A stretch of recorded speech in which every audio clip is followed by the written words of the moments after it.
And now for something completely different.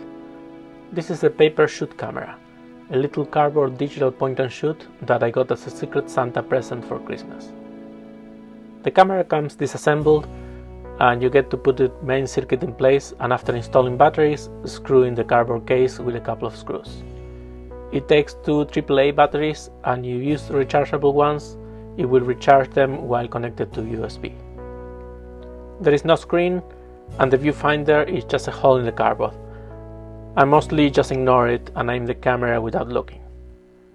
The lens is very wide, allegedly a 22mm equivalent, so this is not a problem. There are barely any controls. You can select color, black and white, or two color filter options, and you can press the shutter to take a photo.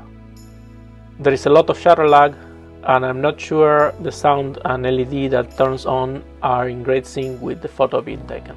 So I've learned to keep the camera aimed for a second or so after pressing the shutter. Here I'm doing an experiment to try to measure shutter lag. I press the shutter button at 10 seconds and the picture is taken about a second and a half later.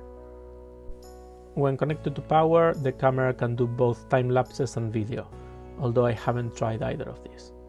I've only used it to shoot photos. And here it is where it gets interesting. Recreating the Lomo or the Holga experience in digital is not easy. This camera is a great effort in that direction. You select what filter you want, you take photos, and you see those photos much later. Because of its size and because you just point it and shoot from the hip, it feels a lot like shooting with a Lomo LCA. The film look is achieved in color by desaturating the blues a little bit, adding some grain and lowering the whites so the histogram never goes all the way to full white. In black and white there might be a little bit more grain, although it's hard to tell. The photos are okay quality for what it is. It's 16 megapixels, although this is in a tiny sensor and saving only JPEGs. As I've said in the past, the main image quality problem with small sensors is the compression artifacts, since you're compressing all the noise.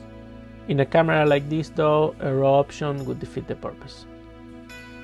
And I had to say, this camera surprised me. It's a toy, it's a TikTok fad, it might be overpriced, yes. But it's also a lot of fun to shoot with, and sometimes the results are indeed surprising.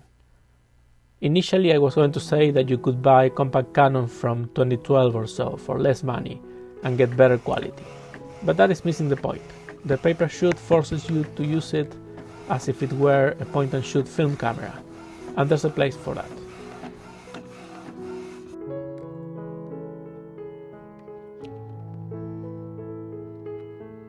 I actually took this little camera out in the street and attempted to do some real photography with it.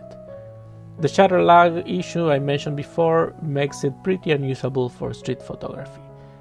I wasn't sure when the photo was being taken, and most of my shots are a couple of seconds too late. Still, it was fun and I got a couple of almost decent photos. So as I said, image quality is fine.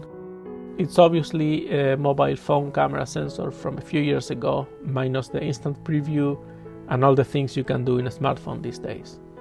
As an effort to recreate the Lomo experience in digital, it's great. In conclusion, it's a real fun camera and I was very happy to get it as a present. If you're serious about photography and want to have only one camera, I would recommend you get something else. Like an old compact camera, for example, for about the same money.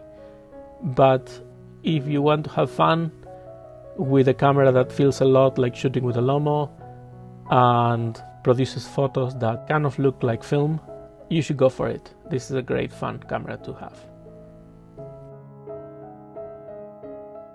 Check out my real photos at my website, juanbuehler.com, and until next video, cheers and goodbye.